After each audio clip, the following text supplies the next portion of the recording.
Jalan-jalan ke Surabaya. Jangan lupa beli soto babat. Apa kabar Sobat Area? Kita ketemu lagi tentunya dengan narasumber yang hebat.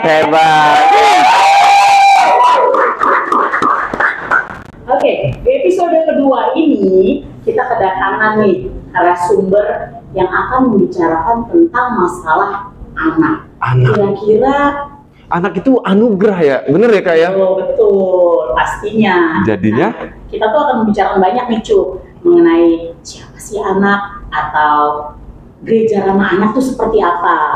Ya, kan? Mantap banget Kak Eta. Oke, kalau gitu kita sapa Kakak kita.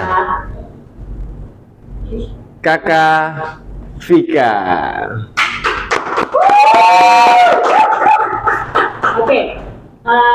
Guys, perlu tahu nih, Kak Vika ini nama panjangnya Rafika Nuri Simanjuntak. Wow, dari Sumatera Utara kita tuh datang ke Jakarta, hebat banget.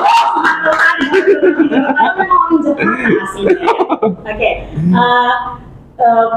Kak Vika ini profilnya ya, kalau mau tahu nih ya, beliau nih kerja untuk anak-anak di bidang sosial. Kalau teman-teman pernah dengar yang namanya non-government organization atau biasa kita tahu nama LSM ya, LSM gitu Cuk. Nah, Kak Vika nih salah satu penggiat atau pekerja sosial. Wih, hebat banget soal anak-anak ya. Kak Vika pernah bekerja di Wahana Visi Indonesia atau World Vision Indonesia sebagai apakah waktu itu Kak? Fasilitator pendamping forum anak. Pengalaman beliau, sejauh apa beliau mengenal anak-anak, pastinya kita akan menanyakannya nanti. Nah, kemudian kalau sekarang nih, beliau sudah bekerja di Yayasan Kesehatan Lentera, Kesehatan. Oh, Yayasan Lentera Kesehatan Indonesia. Wih, hebat banget, keren banget ya Kak ya. Keren banget Kakak Vika. Wih, sejauh apa? Kalau misalkan kita mau tahu lagi, kita akan tanya-tanya lagi ke Kakak Vika.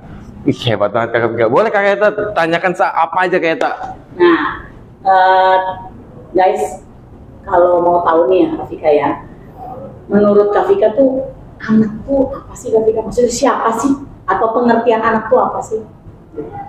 Anak itu menurut Undang-Undang Perlindungan Anak adalah setiap orang atau setiap manusia yang usianya belum 18 tahun termasuk yang di dalam kandungan. Jadi ketika dia belum usia ulang tahun ke-18, dia masih anak di mata negara. Masih anak di mata negara ya? Masih anak ya? Masih anak ya? Yang umur 17 tahun ya Kak? Walaupun umur 17 tahun dia tetap dibilang anak. Dia sudah menikah dan belum 18 tahun dan punya anak, dia tetap anak di mata negara. Ternyata ya. Kita baru tahu loh Kak ini Kak. Yang aku tahu ketika kita umur 17 tahun punya KTP, wih, dewasa, bukan anak-anak lagi. Bener ya Kak Eta ya? Ternyata guys, ternyata nih kalau anak itu dari 0 sampai 18 tahun. Jadi kau Cuk bukan 17 tahun ya. Iya dong. Nah, Kakak Vika punya alasan gak sih Kak? Alasan yang spesifik kenapa Kak Vika itu mau bekerja di bidang ini Kak? Di bidang anak, walaupun ya kita tahu lah anak itu seperti apa Kak? Iya, awalnya sih ya kejebak ya. Kejebaknya kayak gimana? Kita melamar kerja, pekerjaan agak ruwet ya, agak susah. Zaman dulu kala, jadi ketika ada satu lowongan dari LSM, terus saya melamar dan di situ juga saya tidak tahu apa itu anak, siapa itu anak, kenapa kita harus melindungi semua anak walaupun bukan anak kita. Betul. Tapi karena bekerja di salah satu organisasi yang namanya Wahana Visi Indonesia, saya akhirnya bisa bekerja sambil belajar dan melayani anak-anak yang ada di Jakarta Utara, khususnya Cilincing. Wih, hebat banget. Daerah sini ya. Priuk banget ya, Priuk Pride ya. Priuk Pride, wih, keren banget. Nah, Kak Vika, waktu pas Kak Vika pelayanan itu, terus mendapati wilayah Cilincing. Yang kita tahu ya, Cuk, ya, ujung besar di mana, Cuk? Di Cilincing. Pesisir Jakarta Utara. Wih, tapi keren. Menurut Kak Vika nih, ketika melihat anak-anak di wilayah itu, apa sih yang pertama kali Kak Vika yang terlintas lah ya gitu Kak, yang terlintas di pikiran Kak Vika tuh, di mana nih anak-anak ini? Iya, pertama kali datang ke Jakarta, khususnya ke Cilincing karena tinggal di Cilincing juga. Miris sih ya, karena di kampung saya tidak ada anak-anak yang bekerja di jalan raya, nggak ada anak-anak yang ngamen. Kayak sedih aja sih ngelihat anak-anak harus bekerja, anak-anak harus melakukan pekerjaan yang tidak harusnya mereka lakukan. Benar banget.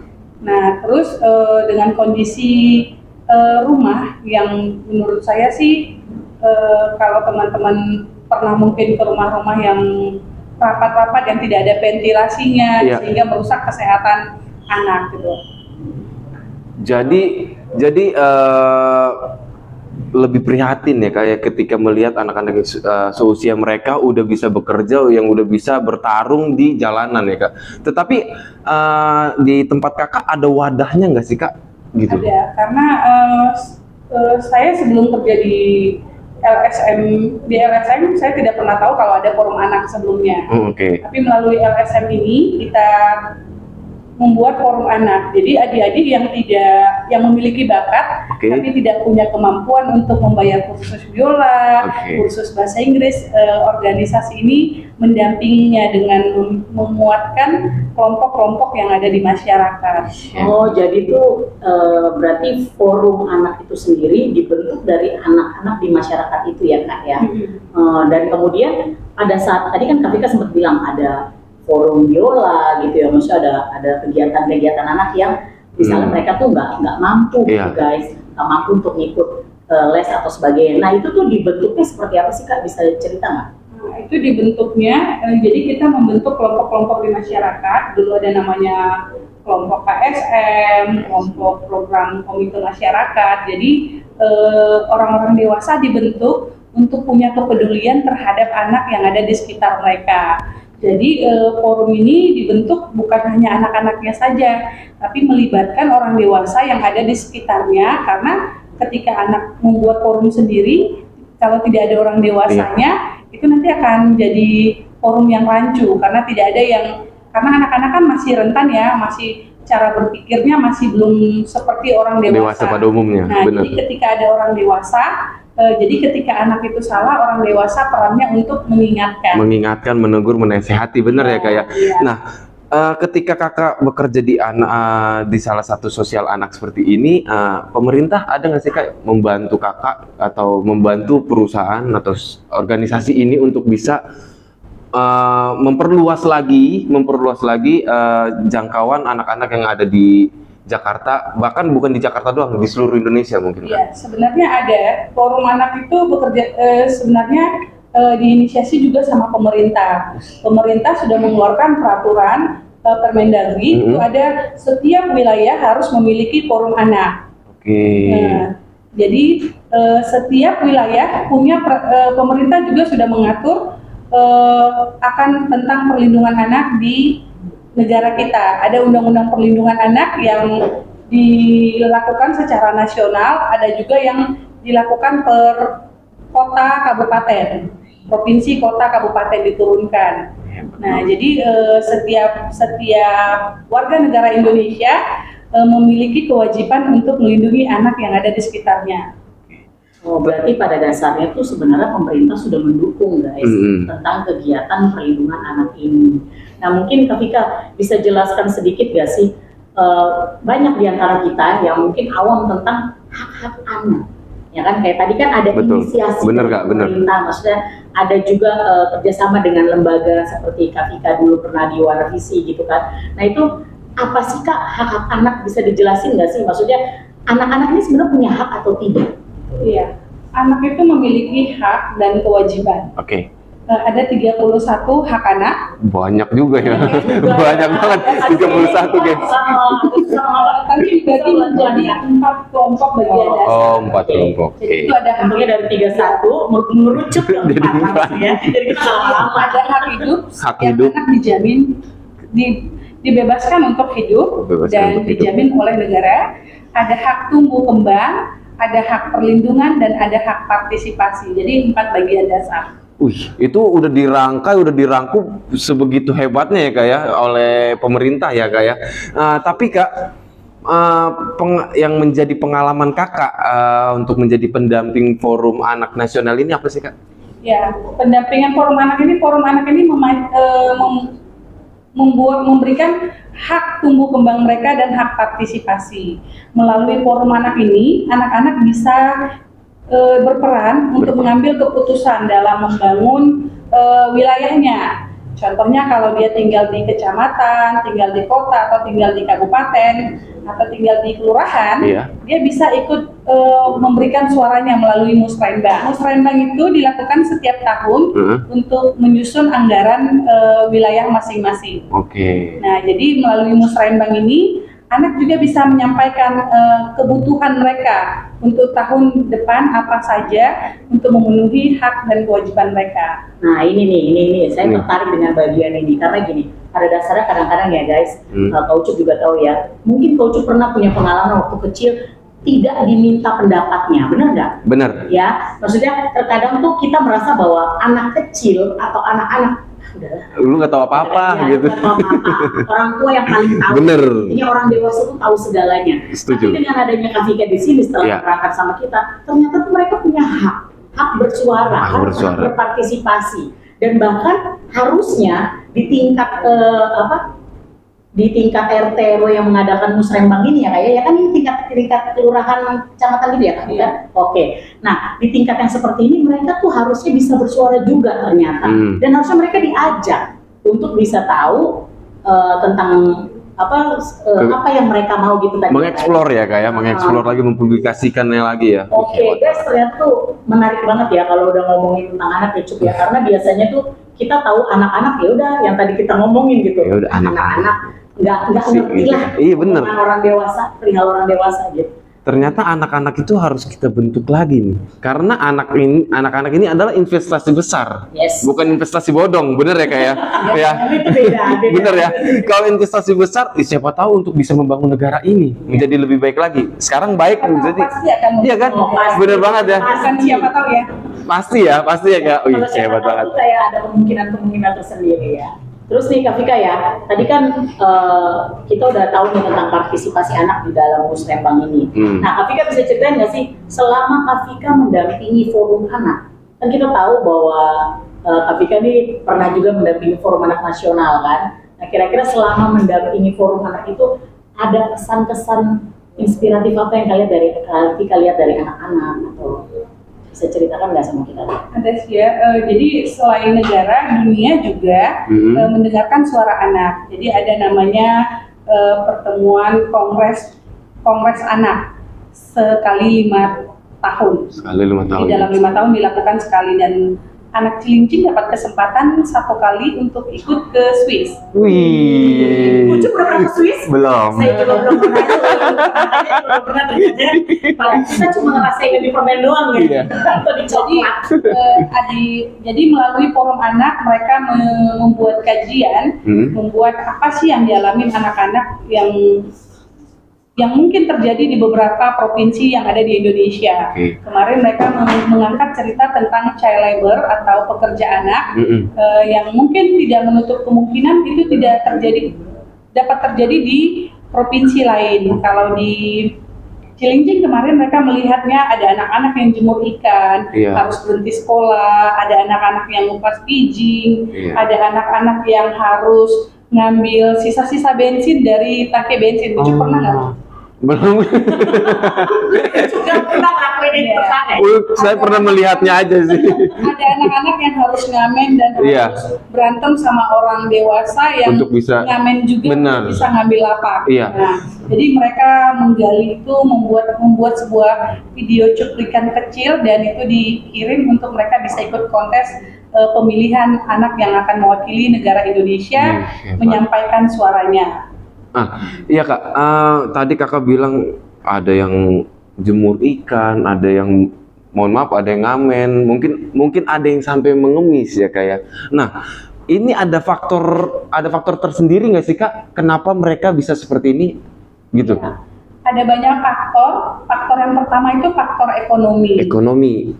faktor yang kedua itu kurangnya pemahaman orang tua tentang anak. Mereka orang tua menganggap anak ketika sudah bisa bekerja, anak berkewajiban membutuhi kehidupan keluarganya. Harusnya enggak ya, orang tua yang harus memenuhi kewajibannya. Itu dia tuh hak dan kewajibannya itu tuh harus mengerti juga tuh orang tua semuanya ya, sobat area. Sobat area. Nah, lalu Kak, ada orang-orang dewasa lainnya yang mungkin bukan karena keponakannya, bukan karena sepupunya, dia tidak mau menegurnya.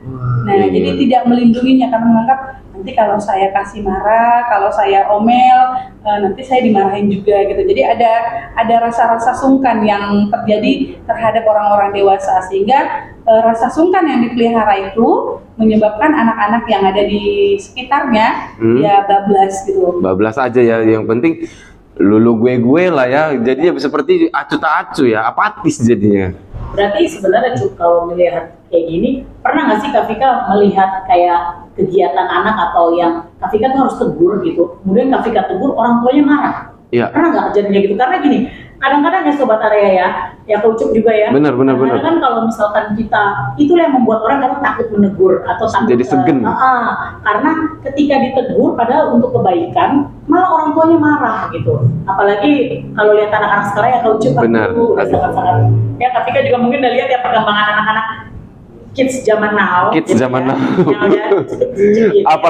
Apalagi dengar berita yang kemarin Kak, kemarin aku ngeliat di sosial media bahwa ada salah satu pelajar sekolah ya. Kalau pelajar kan masih anak ya, kayak tadi yang Kak Vika bilang, dia merokok di belakang sekolah ya. Terus tak terima orang tuanya menyakiti sang guru sampai mohon maaf matanya buta. Itu nih Kak, yang tadi Kak Eta bilang tuh, padahal guru ini niatnya baik untuk menegur ya kan, bahwasanya merokok itu tidak baik gitu ya kan untuk kesehatan. Tapi orang tuanya, nah itu bagaimana Kak tanggapan Kakak tuh yang seperti itu? Kita melihatnya seperti apa model-model yang begini? Ya, ada banyak orang tua yang tidak bisa terima. Mungkin orang dewasa yang akan menegur anak juga bisa belajar komunikasi yang baik supaya tidak menyakiti hati orang tuanya. Jadi ketika orang tua sedang emosi, kita tegur, pasti kita akan dimaki toh. Benar. Kan bukan anak lu, kata kenapa lu tegur-tegur gua, suka-suka gua dong, anak-anak gua, kata. Itu pasti akan terdengar telinga kita. Nah, jadi kalau mau menegur mereka tuh biasanya diomongin saat duduk santai, lagi duduk-duduk merumpi di jalanan. Jadi ada situasi dan kondisi yang tepat untuk bisa membicarakan hal itu ya Kak ya. Jadi memang pada dasarnya relax ya Kak ya. Nah, gini Kak, tapi salah satu faktor mereka, mohon maaf ya Kak ya, yang tadi saya bilang, yang dia tidak sekolah, yang dia mencari sesuap nasi di luar jalan, itu salah satu faktornya bullying juga termasuk nggak sih Kak? Kalau di zaman sekarang iya, kalau di zaman dulu kan uang sekolah cukup mahal ya. Iya. Zaman sebelum tahun 2013 Jakarta uang sekolahnya walaupun negeri cukup mahal. Tapi saat ini kan ada KJP, ada KIP, negara sudah memberikan bantuan yang cukup banyak untuk pendidikan anak. Tapi ya kasus-kasus bully, kasus-kasus ketidakpedulian orang tua membuat anak menjadi malas sekolah, itu bisa jadi. Hebat banget ya. Jadi nih guys, pada dasarnya tuh kalau misalkan kita mengerti bagaimana harus berkomunikasi dengan baik, aku rasa sih segala macam kayak teguran atau apa itu bisa tersampaikan dengan baik. Oke, kita akan break after this message.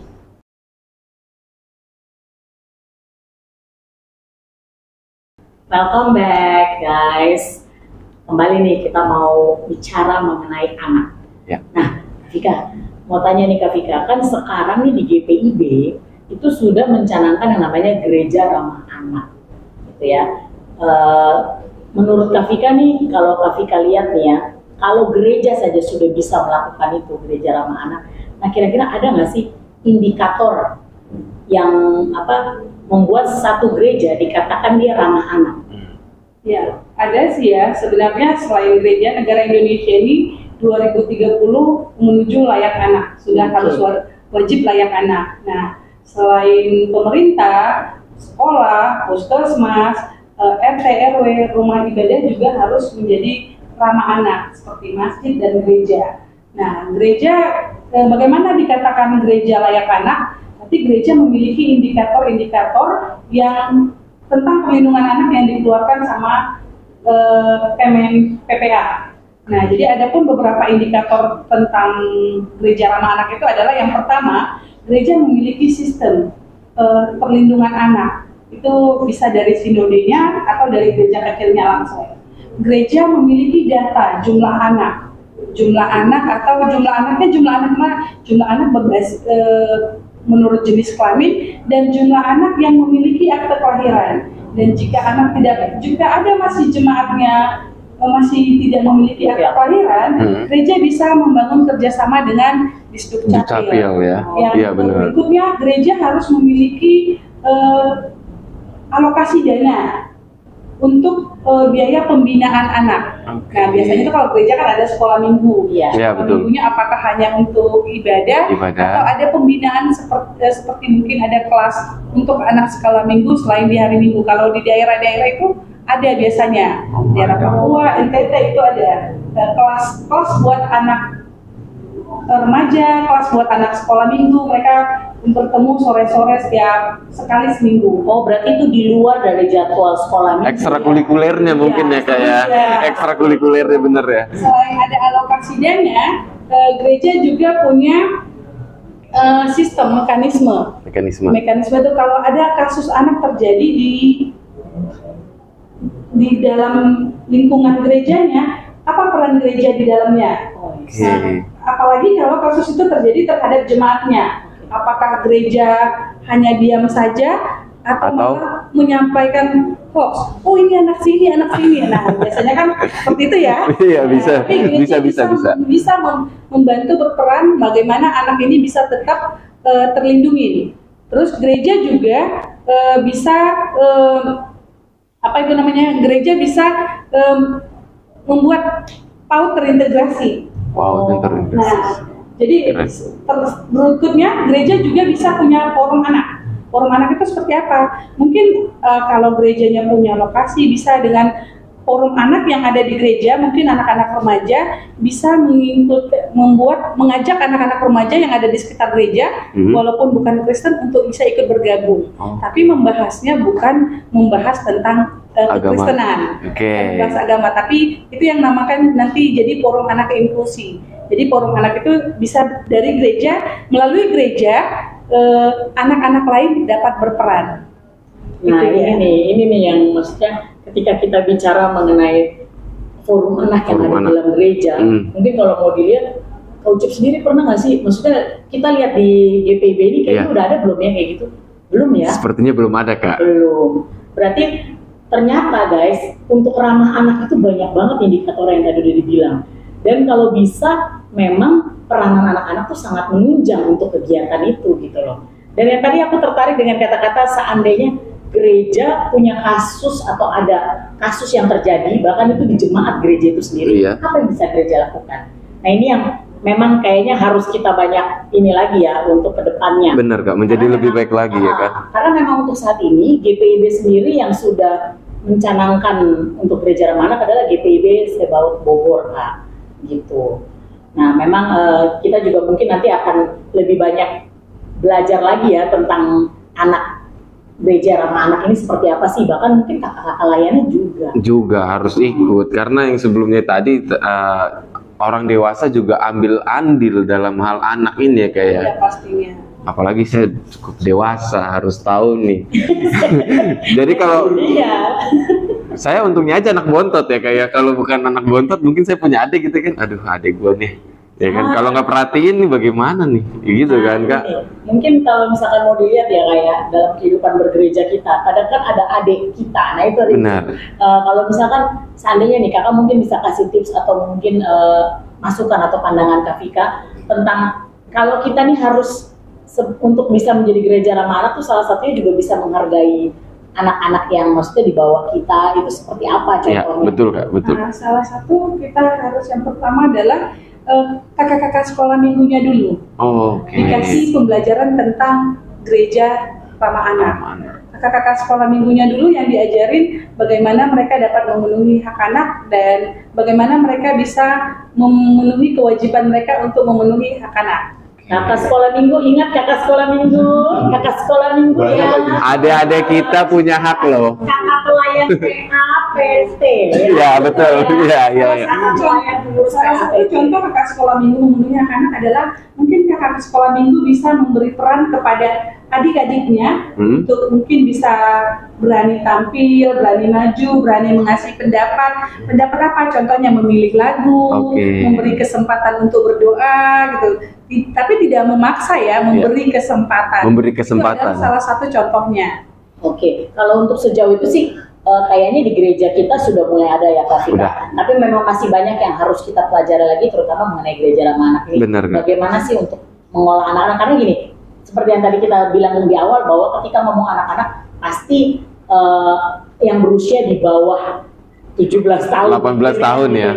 Yaitu yang anak-anak yang ada di pelayanan anak gitu, PA gitu ya. Nah, kita juga akan menampilkan beberapa foto kegiatan dari Kakak Vika ya.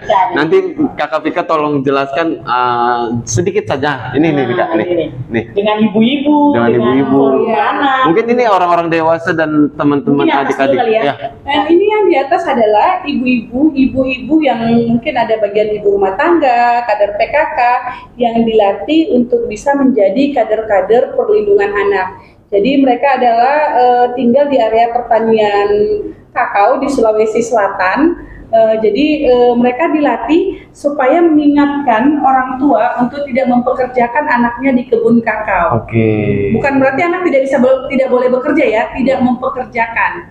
Nah, kalau yang ini foto kegiatan dengan dinas dan forum anak. Ini forum anak.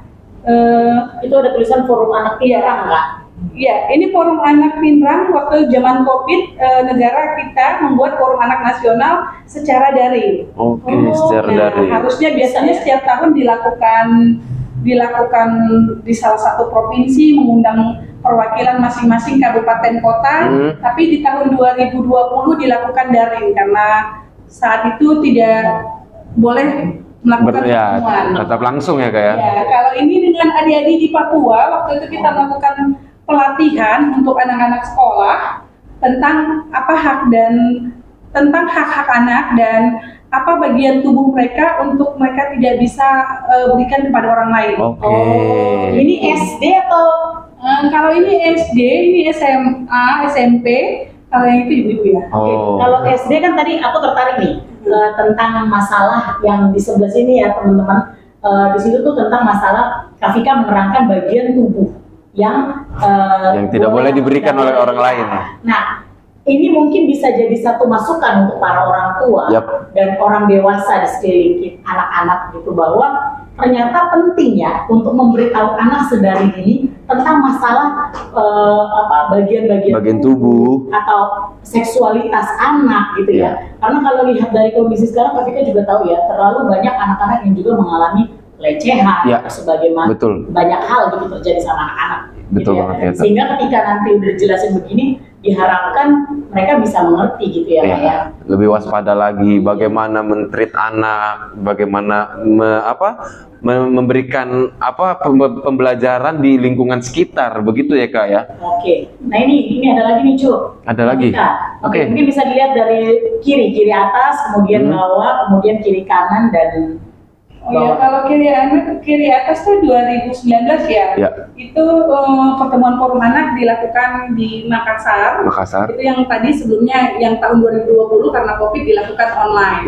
Nah, kalau yang di sebelah sini kita dengan Pemkab Cianjur waktu itu ngomongin tentang respon bencana, membuat mengadvokasi kabupaten untuk mau mengeluarkan surat edaran atau perbuk untuk satuan pendidikan aman bencana. Karena kita tahu ketika bencana terjadi di jam sekolah, anak akan menjadi korban yang paling banyak adalah anak-anak.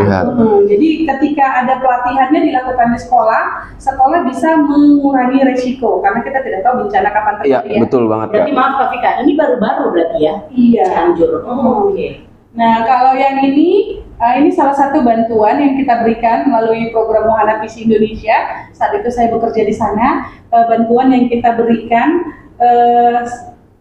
bantuan hygiene dalam keadaan bencana, di mana kadang-kadang tidak tersedia sabun, tidak tersedia sikat gigi, tidak tersedia fasilitas kebersihan untuk anak. Nah, jadi supaya anak tidak ganti-ganti sikat gigi dengan orang dewasa, kita memberikan paket hygiene. Dan ini adalah ini kegiatannya sama ya. Kalau ini kepala-kepala sekolahnya, kalau di sana itu Pemkapnya.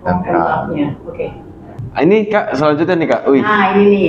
Kan tadi kita ngobrolin tentang gereja ramah anak. Iya. Kayaknya ada nih Kak foto, ada nggak foto di sini yang tentang di sekolah minggu atau di gereja atau apa yang anak-anak? Ini di Papua yang tadi. Ini yang kita bilang tadi, kita mau bikin forum anak inklusi. Jadi melalui gereja, teman-teman yang muslim, kalau teman-teman lihat foto di atas, teman-teman yang muslim bisa dilibatkan. Jadi gereja membentuk forum anak itu dilakukan di lingkungan gereja. Lingkungan gereja. Biasa ya? Ya, jadi tetangga-tetangganya yang remaja, yang seusia dengan mereka, walaupun mungkin beda di denominasi, atau beda gereja, atau beda aliran, dan beda agama, itu boleh terlibat di dalamnya. Keren banget. Kak, tapi mau tanya nih Kak, kok bisa ya? Itu maksudnya, ini kan dari gereja ya? Iya. Kemudian tiba-tiba itu, kita lihat di sebelah kanan atas itu apa namanya, ada yang berbeda agama dengan mereka, tapi bisa gitu diajak. Ini di gereja juga atau di mana Kak buatnya? Apa di ruangan RW? Aula gereja. Aula gereja. Salah satu kabupaten di Papua, dan mereka setelah dilatih, ini di awal diomongin di tingkat di level sinode. Oke, berarti pada dasarnya obrolan itu harus sampai ke level sinode ya. Setelah ke sinode, kita turun ke klasis. Dari klasis kita turun ke gereja. Dari gereja, setelah mereka dilatih, mereka menyampaikan suara mereka kepada DPR yang ada di kabupaten mereka. Itu mereka sendiri Kak yang ini ke DPR? Iya, langsung. Wah, keren DPR loh guys. Dimana anak-anak remaja dari satu gereja. Mungkin bisa dikasih tahu ini gereja apa ya di Papua? Gereja GKI Papua, di tanah Papua. Wah, luar biasa. Jangan mau kalah guys, ini di daerah. Kita harus bisa buktikan bahwa di Jakarta pun untuk gereja ramah anak kita mampu melakukan seperti ini. Harusnya sih ya. Seharusnya bisa Kak. Ya. Kerinduan sekali tuh. Nah, ini aktivitasnya kayak yang dibilang ekstrakurikuler bukan sini Kak? Iya, ini kalau ini kan ketika anak-anak juga bisa diajak peran. Kalau tadi bilang kan ini kerjaan apa sih Kak? Ini adalah salah satu cara anak-anak melampaikan sosialisasi tentang perlindungan anak ke teman-temannya. Dilakukan melalui kayak lomba lari maraton. Jadi tapi ada penyemangatnya. Iya, forum anaknya menjadi kayak cheers-nya gitu. Tapi informasi yang disampaikan adalah informasi tentang hak anak, bukan ayo kamu menang, bukan. Tapi informasi yang disampaikan adalah tentang hak anak. Jadi setiap pos mereka mereka lari 5 km. Jadi setiap 1 km tuh satu hak anak. Oke. Jadi dia olahraga sambil belajar juga tuh ya. Dan selain belajar juga menyampaikan itulah ya, maksudnya tentang hak anak. Iya, biar tahu juga haknya ya. Orang yang lihat juga apaan sih itu gitu kan. Bukan ayo semangat, ayo. Kalau di sini anak-anak forum anaknya berlatih untuk membangun untuk bekerja sama, membangun sebuah menara, di mana nanti menara itu kalau dikasih angin tumbang apa enggak. Jadi mereka bisa belajar kenapa dia tumbang, kenapa dia bisa kuat, kenapa punya tetangga kuat, kenapa punya saya lemah. Iya. Inisiatif ya. Keren juga sih. Keren banget. Lihat ini memang anak benar-benar difungsikan banget Kak. Gini, anak-anak itu kan dasarnya sebenarnya pintar ya. Tidak ada anak yang nakal, betul nggak Kak Vika? Betul. Nggak ada. Memang orang dewasa yang melabelkan itu. Iya sih, benar juga sih. Gitu ya. Padahal ternyata coba kalau mereka dibina, dididik dengan baik, yang tadi Kak Vika sudah menceritakan banyak hal gitu ya, ternyata bisa. Iya. Ternyata N-nya itu dibuang Kak, jadi banyak akal. Nah, ya kan, iya benar ya. Bukan nakal, tapi jadi banyak akal gitu loh. Pinter banget. Jadi apa? Anak itu gimana sih Kak? Aku tuh suka senang ngeliat anak tuh yang kesana kesini nggak capek-capek ya kan. Ternyata tuh dia tuh mau ini loh, gue tuh mau nunjukin kalau gue tuh bisa gitu. Tapi harus diperhatikan lebih khusus lagi nih. Ternyata maunya anak seperti itu ya kayak. Iya. Oke. Nah sekarang nggak harapan atau saran untuk gereja itu atau untuk negara kita lah gitu ya. Itu menurut Kak Vika tentang hak untuk anak itu apa sih? Harapannya sih semua gereja bisa melindungi anak yang ada di sekitarnya, tidak hanya ada di dalam gerejanya.